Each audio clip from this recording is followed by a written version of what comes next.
شازیہ مری صاحبہ، آپ نے رانا ثناءاللہ صاحب کی بات سنی ہے. وہ کہہ رہے ہیں کہ اسلام آباد کے سامنے ڈی چوک پہ ہی پی ڈی ایم کا دھرنا ہوگا، یعنی کہ لانگ مارچ کے بعد دھرنا بھی ہوگا.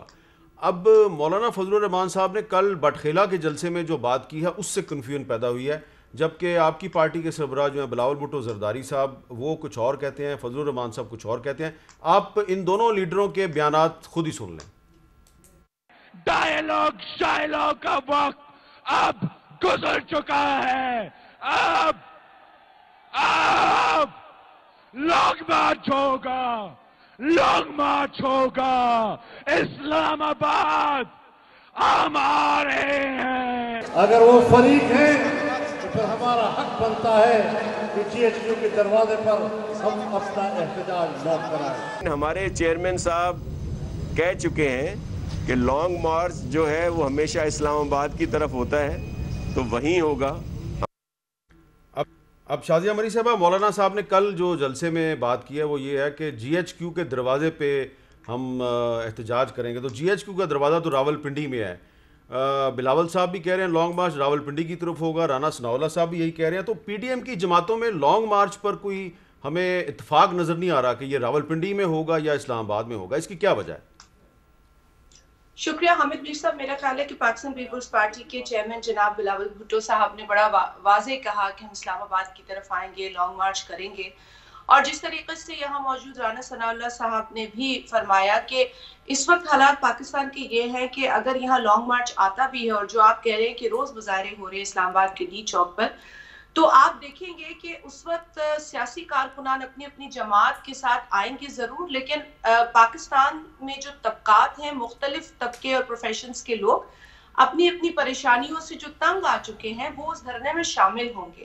کسی کو وہاں گانا سنا کر نہیں بلایا جائے گا، کسی کو وہاں انٹرٹین کرنے کے لیے نہیں بلایا جائے گا. لوگ اس قدر پریشان ہیں اس وقت پاکستان کے اندر، اور میں سمجھتی ہوں یہاں موجود عامر ڈوگر صاحب بھی یہ سمجھتے ہیں، اپنے حلقے میں جاتے ہوں گے، پریشانیوں سے واقف ہوں گے. ایسا نہیں ہے کہ یہ نہیں جانتے کہ پاکستان میں کیا پریشانی ہے. انہوں نے خود اس بات کا اعتراف کیا کہ مہنگائی بہت بڑھ گئی ہے. انہوں نے خود اعتراف کیا کہ لوگوں کے جائز مطالبات ہیں.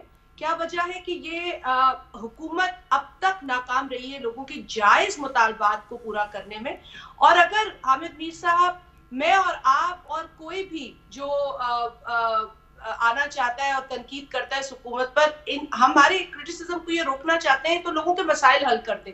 کسی کو شوق نہیں ہے یہاں آ کر دھرنا دینے کا، یا کسی کو کرٹیسائز کرنے کا، یا جذبات میں کوئی بات کرنے کا یا تقریر کرنے کا. اس وقت جو قوم کے حالات ہیں وہ ہمیں مجبور کر رہے ہیں. اور آپ نے بجا فرمایا، اپوزیشن جماعتیں آئیں گی، جب آئیں گی اس سے قبل جو مختلف طبقے ہیں جس میں سرکاری ملازمین شامل ہیں، جو کہتے ہیں کہ بھائی اب ہم اپنے آفیسز میں نہیں بیٹھیں گے، کیونکہ جب ہم دفتر میں بیٹھتے ہیں تو اس حکومت کو لگتا ہے ہماری پریشانیاں ختم ہو چکی ہیں. ہم آئیں گے، باہر دھرنا دیں گے تاکہ اس حکومت کو پتہ چلے کہ ہمارے مطالبات جو کہ تو کھڑے ہوئے ہیں. لیڈی ہیلتھ ورکرز آئی پنجاب سے، جو ان کے ساتھ حال ہوا، ان ماؤں بہنوں پر، نہتی مائیں بہنیں، ان پر پانی پھینکا گیا، باتھ روم کی فیسلٹی نہیں تھی، رات کو لائٹس بجھا دی گئی. مجھے بڑا افسوس ہوا، میں خود بھی گئی تھی وہاں پر، اور یقین جانے کہ بالکل اس لیے نہیں گئی تھی کہ وہاں جا کے کسی جماعت کی تعریف کروں، لیکن ان کے مسائل سننے میرا گئی تھی. سوال جو ہے، وہ جینوائن مسائل، میرا سوال وہی کا آج تک وہی حل ہے، نہیں ہوئے. سوال میرا وہیں کا وہی ہے کہ پی ڈی ایم کی جماعتوں میں اتفاق کیوں نہیں ہے؟ راول صاحب نے کہا اسلام آباد پہنچیں گے تو اسلام آباد پہنچیں گے. تو فضل الرحمان صاحب جو جی ایچ کیو والی بات کر رہے ہیں وہ کیوں کر رہے ہیں؟ وہ تو پی ڈی ایم کے سربراہ ہیں. دیکھیں، میں ہر ایک کی تقریر کا آپریشن اجازت دے تو یہ مسئلہ میں حل کر دیتا ہوں.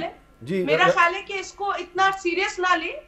ساری جماعتیں پہنچیں گی اسلام آباد ڈی چوک. اس حکومت کو تیاری پکڑ لینی چاہیے. ٹھیک ہے، آپ کہہ رہی ہیں کہ اس کو سیریس نہ لیں تو میں بھی سیریس نہیں لیتا، لیکن رانا ثناءاللہ صاحب مسئلہ حل کرنا چاہتے ہیں. جی رانا صاحب، آپ مسئلہ حل کر دیں. دیکھیں حامد میر صاحب، جے یو آئی کا بطور جماعت کے یہ بڑا ہی سٹیٹڈ موقف ہے، اور یہ اس کا اظہار انہوں نے ایک سے زیادہ مرتبہ کیا ہے. ایک مرتبہ مولانا عطاء الرحمان صاحب نے بڑی دو ٹوک بات کی ہے، اور دوسری مرتبہ مولانا غفور حیدری صاحب نے بڑی واضح بات کی ہے. گو اسے میڈیا کے اوپر میرا خیال ہے کہ زیادہ اسے کوئی پذیرائی نہیں بوجود دی گئی. ان کا یہ موقف ہے کہ نیب مولانا فضل الرحمان کے خلاف جو کارروائی کرنا چاہتی ہے یا ان کو گرفتار کرنا چاہتی ہے، وہ سب یہ سمجھتے ہیں کہ یہ جے جو آئی کے اوپر حملہ ہے اور اس کے پیچھے جو ہے وہ اسٹیبلشمنٹ ہے۔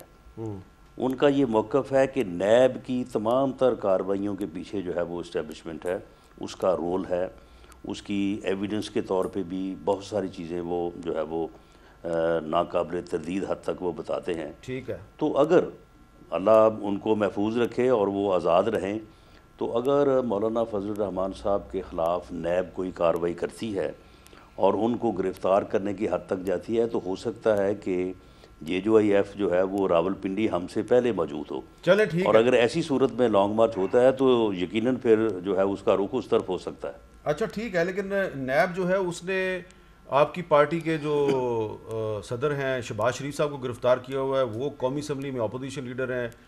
خواجہ آصف صاحب کو گرفتار کیا ہوا ہے، وہ قومی اسمبلی میں آپ کے پارلیمانی لیڈر ہیں۔ اسی طرح خورشید شاہ صاحب کو گرفتار کیا ہوا، وہ پیپلز پارٹی کے سینئر رہنما ہیں۔